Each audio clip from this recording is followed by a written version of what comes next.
भोगों की आशा का त्याग करके आपकी कृपा से आपके नाम गुण रूप लीला धाम इसी का चिंतन होता रहे।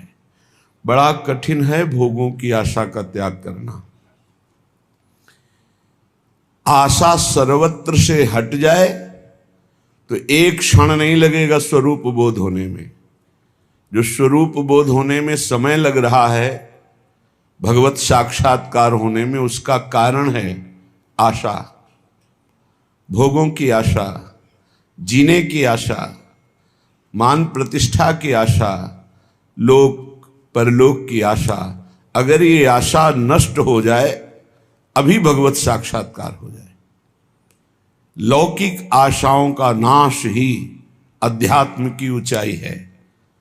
सेवक जी महाराज कह रहे हैं, वेद विद्या पढ़त कर्म धर्मन करत, जलप तन कलप की अवधि आनी, चारु गति छाण संसार भटकत भ्रमत, आस की पास नहीं तोरी जानी।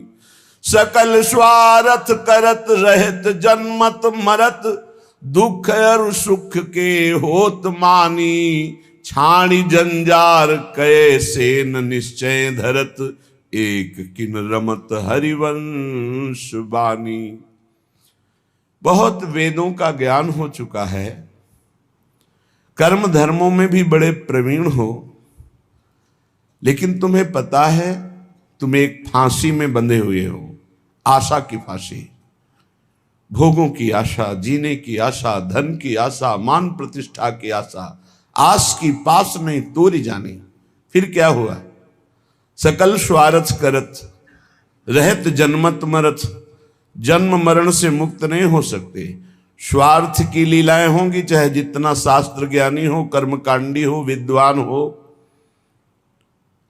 सेवक जी महाराज के वेद विद्या पढ़त कर्म धर्मन करत, जलप तन कलप की अवधि आनी, चारु गति छाण संसार भटकत भ्रमत, आस की पास नहीं तोरी जानी।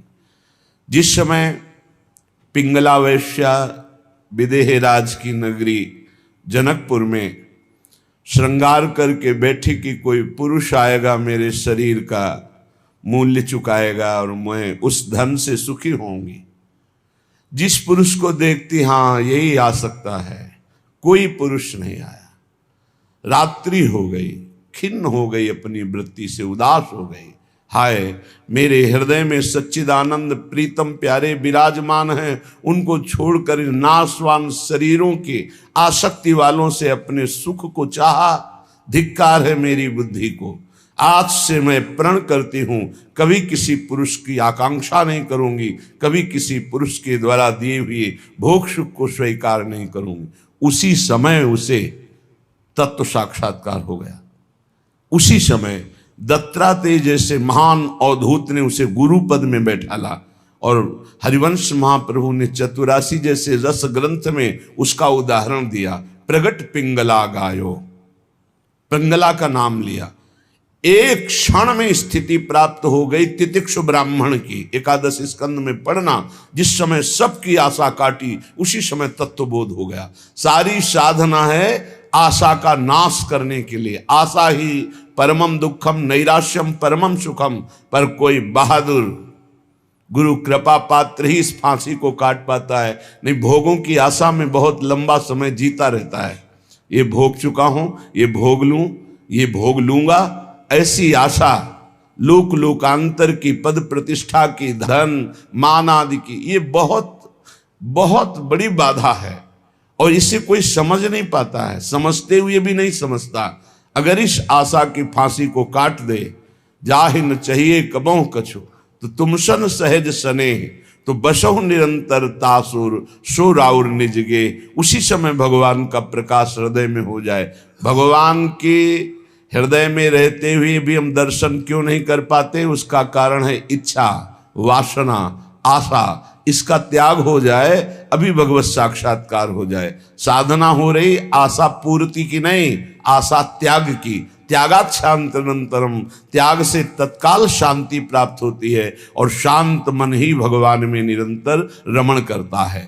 तो मन सुमिरन कर तो रहे मधुर मनोहर नित्य, नाम रूप गुण को सकल तज के भोग अनित्य।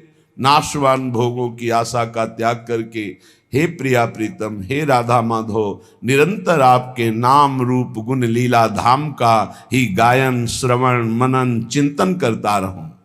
जय श्री राधा जयति जय, जय माधव घनश्याम, जयति समर्पण में विमल प्रेम नित्य सुख धाम। जय हो जय हो जय हो, श्री राधा किशोरी की जय हो, घनश्याम श्री माधव की जय हो, और इनके प्रति पूर्ण समर्पण करके प्रेम करने वाले रसिकों की जय हो। बड़ी महिमा है प्रिया प्रीतम के प्रेम में डूबे हुए रसिकों की। श्रीपाद प्रबोधानंद जी महाराज कह रहे हैं, ये वृंदावन मां वसंती यदि वा, बहुत बड़ी महिमा की बात कह रहे हैं। स्पृष्ट्वात दृष्ट्वा गता ध्यायन्ति प्रणमन्ति तद्गुणगणान् गायन्ति शृण्वन्ति वा मूर्धना बिभ्रति तद्रजः क्वचन तत्संबंध संबंधिनस् तान्त्युन्नयते परम पदमहो वृंदावनम पावनम। अगर ध्यान से इसको बैठा लोगे तो निश्चिंत हो जाओगे।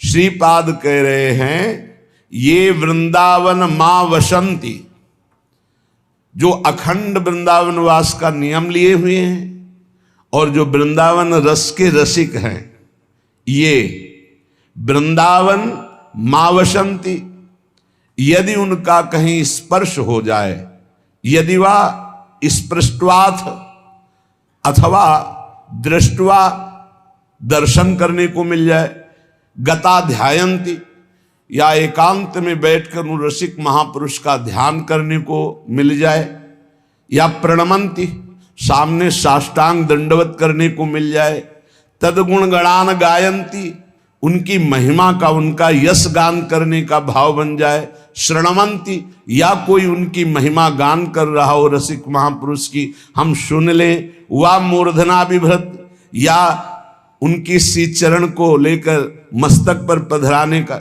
ऐसा न मिले तो उनकी चरण रज लेकर मस्तक पर धारण करने का।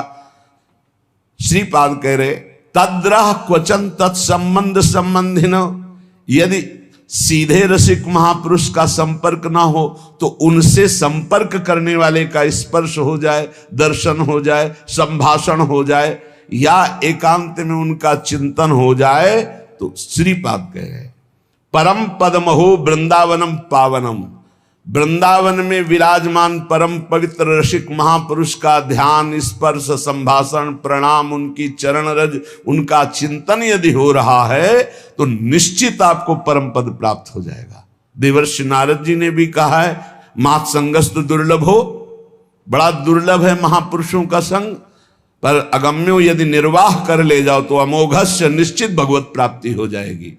श्री जी संबंध का निर्वाह करती, ये हमारी प्रिय सखी का शरणागत है, बस इस बात से श्री जी महल खवासी दे, अपने श्री चरणों की सेवा अपने महल का वास प्रदान कर देती।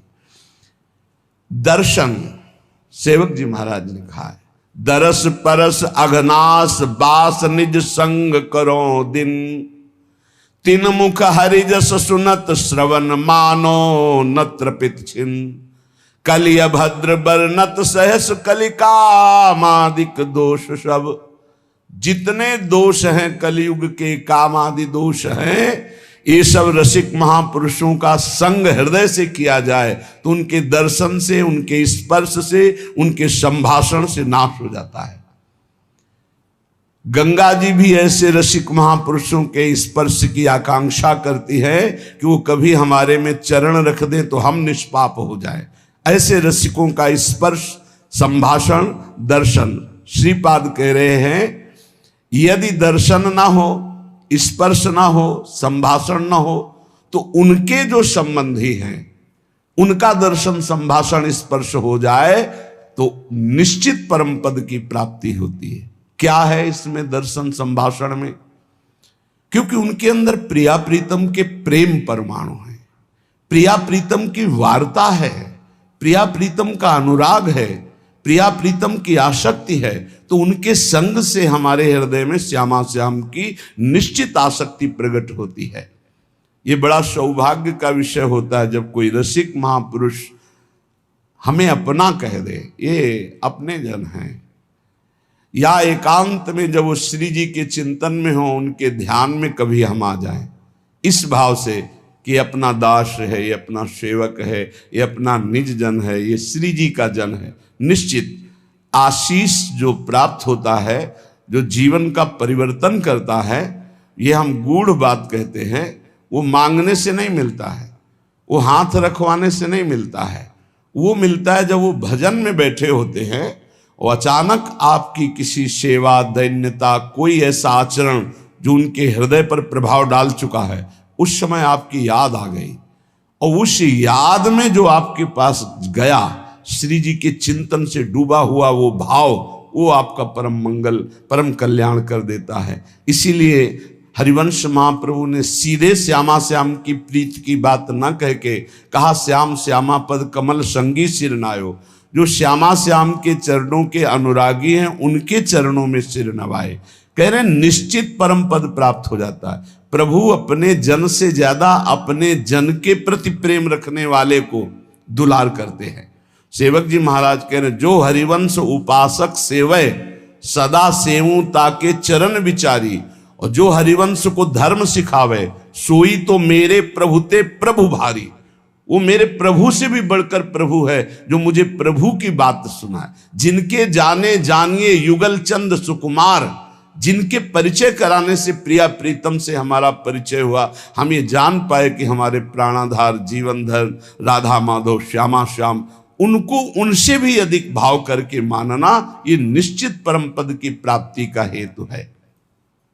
श्रीपाद कह रहे, श्रीमद वृंदावन भुवि महानंद साम्राज्य कंदे, वंदेयम कंचन विरचिता मृत्युवास प्रतिज्ञम, श्री गांधर्वारसिक तिलकौ स्वेश योग्यम यमेकम, ज्ञात्वा न्योन्यम विमशत इदम कीदृशोन्वेष भाव्यः। ये श्री वृंदावन धाम महाप्रेम का साम्राज्य स्थल है। यहां पर जो ये प्रतिज्ञा कर लेता है, वंदे यम कंचन विरचिता मृत्युवास प्रतिज्ञम, ये स्वर्णिम भूमि जो वृंदावन है, इसमें जो नियम ले लेता है कि मैं मरने तक यहां से बाहर नहीं जाऊंगा, इसके बाद कोई शरीर को क्या करे हमें कोई परवाह नहीं, पर मैं वृंदावन से बाहर नहीं जाऊंगा। इसकी बहुत बड़ी महिमा है, ये बहुत बड़ी लाभ की वृत्ति। अनंत जन्मों की हुई अपराध सब क्षमा हो जाएंगे और निश्चित भगवत प्राप्ति हो जाएगी। पहला उपाय बताया, वृंदावन रसिकों का स्पर्श, संभाषण, दर्शन, ध्यान, प्रणाम, चरण रज निश्चित परम पद प्रदान कर देती है। दूसरा उपाय बताया, सीधाम वृंदावन का आमरण व्रत ले लेना। सीधाम वृंदावन के बाहर कभी भी हम नहीं जाएंगे। कल हमसे किसी ने प्रश्न किया था कि हम कितनी सीमा माने वृंदावन की अखंडवास के लिए, तो 3 वृंदावन का वर्णन हुआ है, गोष्ठ वृंदावन, गोपी वृंदावन, नवनिभृत निकुंज वृंदावन। हम तीनों का एक साथ लेते हैं। हम ब्रज 84 कोष के अंतर्गत का वास स्वीकार करते हैं कि अगर हमें कहीं जाना है तो बस ये ब्रज 84 कोष के अंतर्गत, इसके बाहर नहीं। हम बरसाना दर्शन, नंदगांव दर्शन, गिरिराज जी दर्शन और मथुरा की भी परिक्रमा होती है। कार्तिक मास में परिक्रमा होती है। श्रीधाम वृंदावन और मथुरा ये सब परम पूज्य है। अगर मथुरा भी जाना पड़े तो ये हमारे ब्रज से कोई दूर नहीं है। परिक्रमा ब्रज 84 कोष की अंतर्गत मथुरा भी आता है। मथुरा से ही कहीं कहीं प्रारंभ होती है। जब परिक्रमा दी थी तो मथुरा से ही होकर आए हुए थे, तो मथुरा भी परिक्रमा के अंतर्गत ही आता है। तो हम जब अखंड वास लेते हैं तो 84 कोष का लेते हैं। इस 84 कोस ब्रजभूमि में हम आ जा सकते हैं। ऐसा इसमें ये भी सुविधा रहती है कि हमें कभी लाडली जी के दर्शन करना हुआ, कभी लाल जी के, कभी गिरिराज जी के, तो हम उसमें बंधे नहीं, हम दर्शन कर सकते हैं जाकर। और ब्रज 84 कोस भूमि ये श्री कृष्णमय है। आमरण व्रत ले लेना, पर ये ध्यान रखना, ये व्रत लेने के बाद फिर बाहर मत जाना। कभी कोई ऐसी गुरुजनों की आज्ञा, जैसे हमारे बहुत से साधक आमरण अनशन व्रत लिए वृंदावन का, पर महारानी जी की पोशाक लाने के लिए दिल्ली भी जाते हैं। सुबह जाते हैं, शाम तक सेवा की सामग्री लेके लौट आते हैं। और ये आज से नहीं, ये पुरानी परंपरा चली आ रही। आनंदी माता जो राधा वल्लभ जी के पीछे मंदिर है, लाडली जी की साड़ी के लिए कलकत्ता गई थी और वहां से लाई थी। अपनी प्रियाजू के लिए, अपने गुरु जी के लिए, उनकी सेवा के लिए यदि हमें जाना पड़े तो हम वृंदावन के अंतर्गत ही हैं, हम वृंदावन से बाहर नहीं, क्योंकि उनकी आज्ञा में है, उनकी इच्छा में, उनकी सेवा में, उनकी आज्ञा। अपनी किसी इच्छा या अपनी किसी सेवा के लिए या अपनी किसी दुख निवृत्ति के लिए हम नहीं जाएंगे, पर गुरु जी का आदेश हो जाए तो इसी क्षण जहां वो आदेश कर दें। भगवत ऋषिक जी को गुरुदेव ने उनके आदेश कर दिया, नहीं रहना, चलो जाओ यहां से वृंदावन से बाहर। तो दो काम किए, बाहर के वृंदावन से दूर किया और अंदर वृंदावन प्रकाशित कर दिया। तो गा रहे हमारे उर वृंदावन और माया काल जहां नहीं व्यापे, जहां रसिक सिरमौर हमारे उर वृंदावन और निरंतर प्रिया प्रीतम जहां खेल रहे से वृंदावन प्रकाशित कर दिया। रे वृंदावन की निष्ठा परिपक्व भाव से स्वीकार करने पर वो कैसा भी जीव क्यों न हो परम पद का अधिकारी हो जाता है। पर इसको बड़ी दृढ़ता से स्वीकार। श्री जी की सेवा के लिए गुरु आज्ञा होने पर वो बात अलग। श्री जी के लिए तो जीवन ही अर्पित है, उनके लिए तो पूरा संकल्प विकल्प सब उन्हीं के लिए है। हम अपना कोई संकल्प नहीं, हमारा शरीर सुख के लिए बाहर जाना नहीं होगा, हमारे रोग हो जाए हम अमुक स्थान जाए ऐसा नहीं होगा। लेकिन यदि श्री जी की सेवा के लिए कि अमुक जगह इत्र मिलेगा, अमुक जगह चंदन मिलेगा, अमुक जगह पोशाक मिलेगी, तो हम जाएंगे। हम श्री जी की सेवा के लिए वो वस्तु लेकर रात्रि यहीं व्यतीत करेंगे आकर के। ऐसा हमारे बहुत से संत भगवान ऐसा करते हैं, क्योंकि नित्य श्री जी का फूल बंगला बनता है, नित्य सेवा सामग्री, तो किन्हीं किन्हीं को जाना पड़ता है और उस वहाँ से झूमर है, सेवा की पोशाक है, सामग्री। तो उनका ऐसा नहीं कि वो वृंदावन का अखंडवास स्वीकार नहीं करते। जब कोई साधक यहाँ से आज्ञा में जाता है तो वो हमारे हृदय में रहता है, जब तक वापस नहीं आता तब तक अखंड चिंतन उसका बना रहता है। कहीं भी बाल बांका न होने पाए, कहीं भी उसका अध्यात्म चिंतन न बिगड़ने पावे, क्योंकि माया नगरी में जा रहा है। हमारी स्वामिनी जी की उस पर दृष्टि रहती है। श्री गांधर्वा रसिक तिलको स्वेशु योग्यम यमेकम। गांधर्वा श्री लाडली जू रसिक तिलक श्री लालजू महाराज, जो वृंदावन का अखंड वास स्वीकार कर लेता है, उसको अपने अनन्य सेवकों की गणना में श्री प्रियालाल लिख लेते हैं।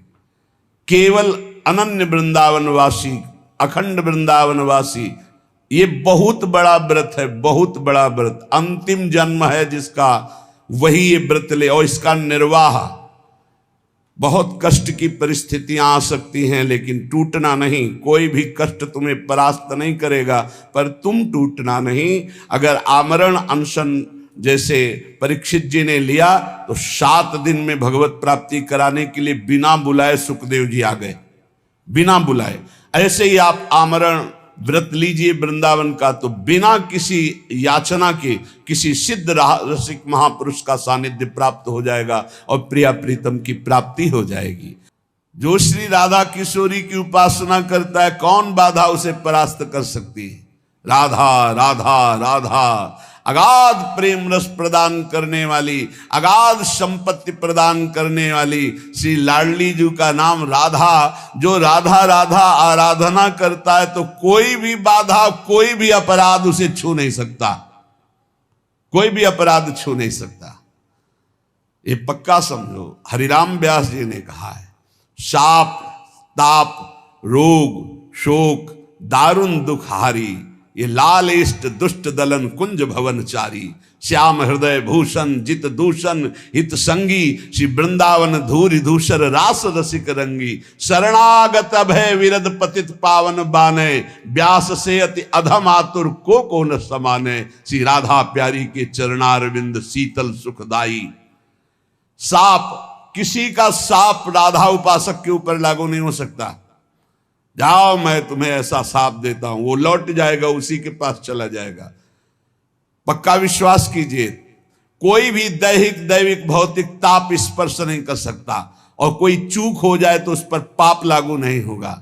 साप ताप रोग, कोई भयानक प्रारब्ध आवे उसे रोग परास्त नहीं कर सकता, इसलिए कोई बाधा नहीं। जहां राधा वहां कौन सी बाधा। विश्वास कीजिए, जहां किशोरी जी के चरणारविंद का उपासना का भाव, वहां कोई बाधा परास्त नहीं करती। जिस घर में राधा नाम कीर्तन होगा उस घर में कभी शनि शुक्र राहु केतु इनका कोई प्रभाव नहीं होगा, कोई भूत प्रेत का प्रवेश नहीं होगा। आप चाहे 15 मिनट ही सही पर नाम कीर्तन अपने घर में जरूर करें।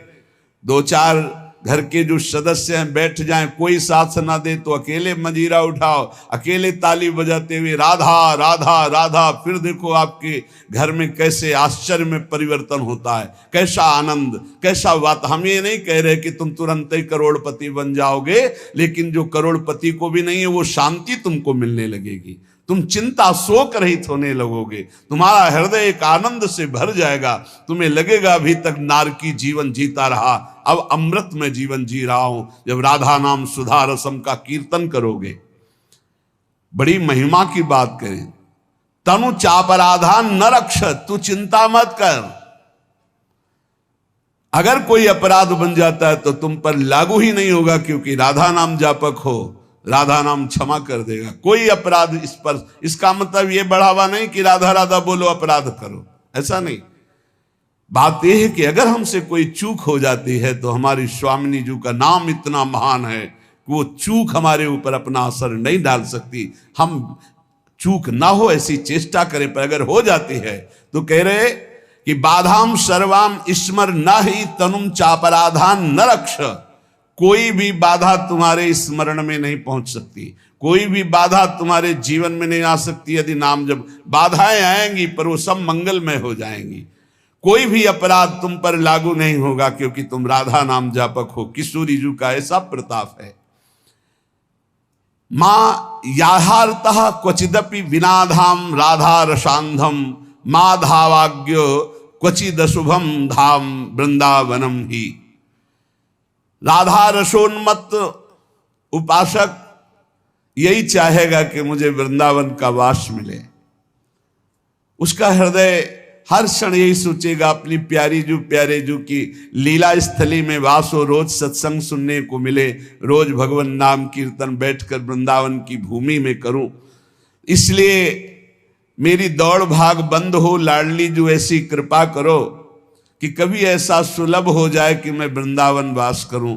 चलो आजीवन नहीं तो कुछ कुछ दिन वास करके फिर चला जाऊं। ये बड़ा सौभाग्य का विषय होता है कि 2 महीने में आप आए, 2 दिन रुके, फिर चले गए, फिर 4 दिन रुके, फिर चले गए। आप देखना इसका रंग चढ़ेगा आपके ऊपर। श्रीधाम वृंदावन का आश्रय, श्रीधाम वृंदावन का वास, वृंदावन के रसिकों का संग, राधा नाम का जप और प्रिया प्रीतम की उपासना, इससे बढ़कर त्रिभुवन में कुछ नहीं है। पर ये उपासना तभी रंग लाती है जब रसिकों का संग मिल जाए। बिना रसिकों के संग के ये रंग ही नहीं चढ़ता, ये समझ में ही नहीं आता है।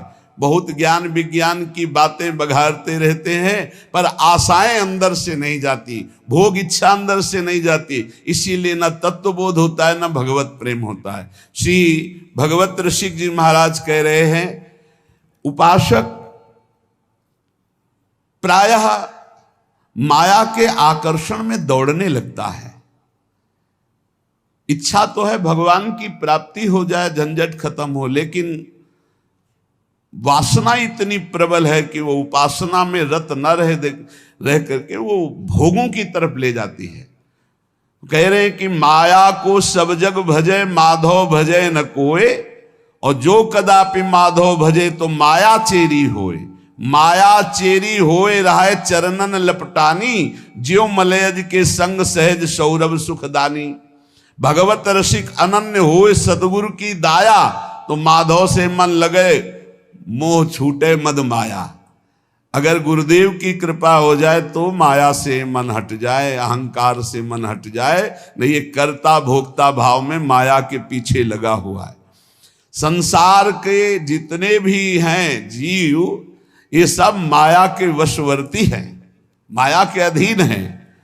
और जो उपासना में लगते हैं तो भी उपासना हरि की करते हैं, ये हुई साधना, और साध्य बना लेते हैं माया का। बहुत बहुत स्पष्ट बात है। यद्यपि साधना हरि की, उसमें जो हमारे पास विषय सामग्री है उसे साधना का एक अंग बना लेते हैं और साध्य बनाते हैं भगवत प्रेम को, भगवत साक्षात्कार को, तब तो उपासना सही बनी। लेकिन उपासना हरि की, जैसे लीला गायन है, नाम कीर्तन है, भगवत आराधना है, लेकिन साध्य हम मान लेते हैं माया को। ये धन मिल जाए, ये मकान बन जाए, ये भोग सामग्री मिल जाए, तो बोले माया कभी पकड़ में नहीं आएगी। ये मायापति के भजन में जब तक चित्त नहीं लगाओगे तो माया पकड़ में नहीं आएगी। जहां मायापति माधव का भजन शुरू किया तो माया तुम्हारे चरणों की चेरी हो जाएगी। चरणों की चेरी, जो इच्छा करोगे तत्काल उसकी पूर्ति हो जाएगी, तत्काल। ये देखा, मां की तरह माया ये पोषण करने लगती है ऐसे भक्त का जो केवल भगवत आराधना में रहता है। यद्यपि उसकी कोई इच्छा नहीं, यदि कदापि इच्छा कहीं से जागृत हो जाए किसी संयोग वसात, तत्काल उसकी पूर्ति हो जाती है, क्योंकि आज्ञा कानूनी माया बन जाती है जो माधव का निरंतर भजन करता है। जैसे चंदन के आसपास के नीम और बमूल भी चंदन के भाव बिक जाते हैं, ऐसे ही हमारी कोई योग्यता नहीं, पर यदि हम प्रभु का भजन करने लगे तो हम में भागवतिक सौरभ जागृत हो जाएगा और हम महान महान भक्तों की पंक्ति में आ जाएंगे। भगवत रसिक जी कहते हैं, जो साधक अपने गुरु को प्रसन्न कर लेता है, जिसके ऊपर गुरु की कृपा दृष्टि रहती है, उसके हृदय से मोह मद माया अपने आप छूट जाती है और माया सदैव उसकी सेवा में रहती है और माधव उसके हृदय में विराजमान रहते हैं। इसलिए सच्चा उपासक वही है, आशा जिज्ञासा नहीं, नहीं आशा उपदेश, नाम रूप रसना चखनी, यह समझे को देश, या समझे को देश, सहज सब सो नहीं बोले, और बोले समयो पाए ग्रंथि संशय की खोले। भगवत रसिक अनन्य भानु लो करे प्रकाशा, हरे तिमिर अज्ञान ज्ञान दे पूजवे आशा। भगवत रसिक जी कहते हैं, उपासना के मार्ग में वही सफल हो सकता है जिसके हृदय में कोई भी आशा ना रह जाए। आशा बहुत बड़ी चीज है, बहुत बड़ी वस्तु है। ये बड़े बड़े साधन करने पर भी आशा बनी रहती, चार लोग प्रणाम करें, चार लोग यश कीर्ति, चार सुख सामग्री एकत्रित, ये आशा बनी ही रहती है। जब तक ये आशा है तब तक भगवत साक्षात्कार नहीं। इसी आशा को काटना है। भगवत रसिक जी कहते हैं, इस उपासना के मार्ग में सबसे खतरा है इस आशा से, भोगों की आशा, जगत की आशा, मान प्रतिष्ठा की आशा। हे, कौन भगवान से मिलना चाहता है? कोई बिरला है। देखो ना आप, एक व्याकुलता प्रभु मिलन की नहीं, आशा है भोगों की। भजन कर रहे हैं भगवान का, आशा है भोगों की। बड़ी विचित्र फांसी है। उद्देश्य है भगवत प्राप्ति, लेकिन उस उद्देश्य की कोई आशा नहीं। आशा है भोगों की, आशा है जगत की मान प्रतिष्ठा की। जगत यही सत्य माना जा रहा है। जगत बोले